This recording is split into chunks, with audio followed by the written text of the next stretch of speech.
Little update on the rock guards for the ZL1. We are actually in the process of switching the rears from the modified rock blocks to ZL1 add-ons. Let's see.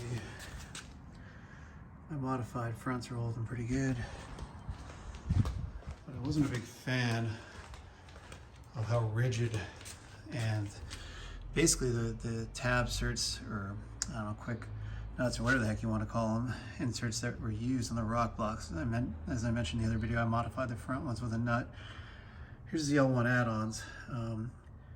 They use the factory clip nut, or whatever you want to call it, which has maybe 3-ish threads versus a single thread that's super easy to strip out.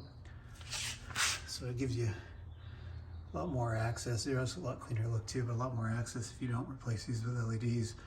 Get that bulb out, so you're less likely to strip it out. Anyway, curvature works with these.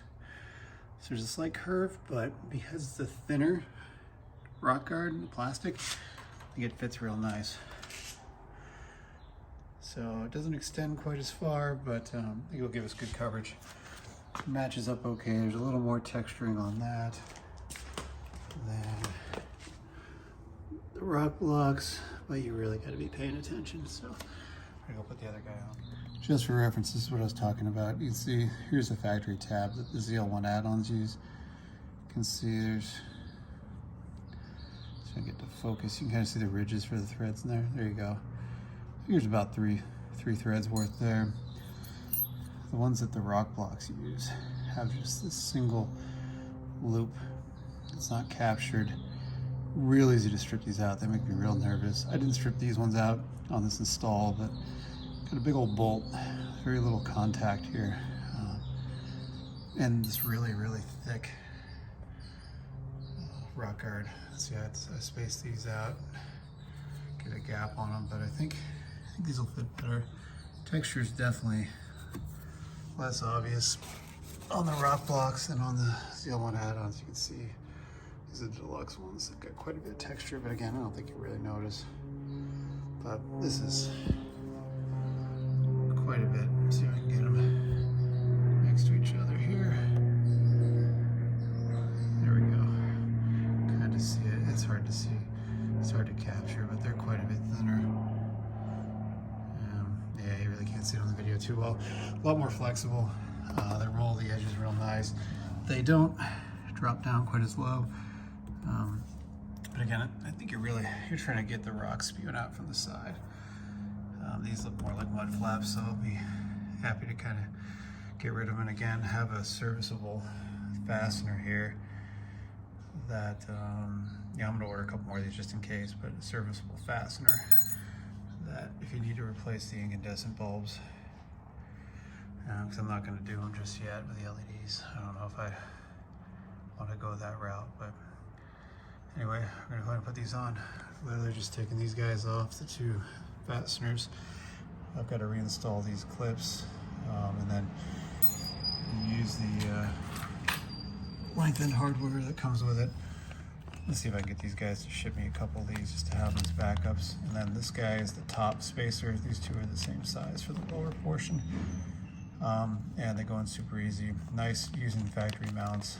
Again, that's why I wasn't too much of a fan of the ZL1s for the front, because they use those clips, and I've dealt with those in the past. Other folks may have good results, but I really don't like them. So anyway, we're going to get this on. Just a quick note, taking this off, it's kind of scary actually, that I was able to not even use a wrench and loosen this up by finger. So yeah, I think we'll get a lot better bite with the factory mounting tabs. Put these on is pretty darn easy. Go for the middle point, one of the shorter spacers, washer screw, and then we're going to loosely install this guy in the center screw, or the center hole, and then run the rest of them. Okay, so you can see we got it started. One thing with these clips that are in there, they're kind of domed on the top, so these fasteners are longer, so you'll be able to thread those first few threads pretty easy, and then you'll feel a stop, which is actually kind of nice because it makes these bite in pretty good. So, you know, make sure you get a good easy thread on the first few, so you're not cross-threaded, and then just run them in after that. It's real handy to have, and this came with or actually I bought it for like $14 for the Rock Blocks kit, but a nice little mini ratchet here that you can run a bit in. Makes it easy to do it with the wheels still installed. So we're gonna run that guy in a little bit more and then put in the others. Okay, so we have it loosely fit. This guy's a little funky because of the angle. Again, make sure that you feel like a good, easy thread for the first few threads. You'll probably be in good shape. So now we're gonna go ahead and run these guys in. And again, having a tool like this, if I can get it in frame, comes in handy. So we're just gonna tighten them down.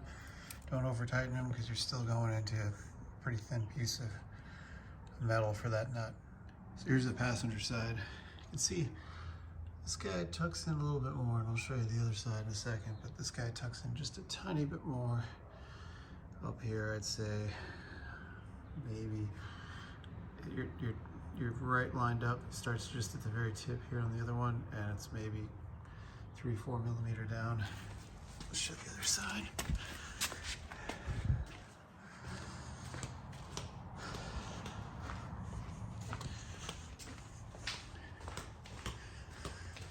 You see this side, well, it's not quite tip to tip, but it's a couple millimeter different, I think. And it doesn't screw in up here. You got a little bit of play, but yeah, I think it's just variation in the molding of the bumper. I mean, you're screwing into little plastic tabs inside the bumper, so I actually have to live with slight variations like that, but all in all, they went in pretty nice.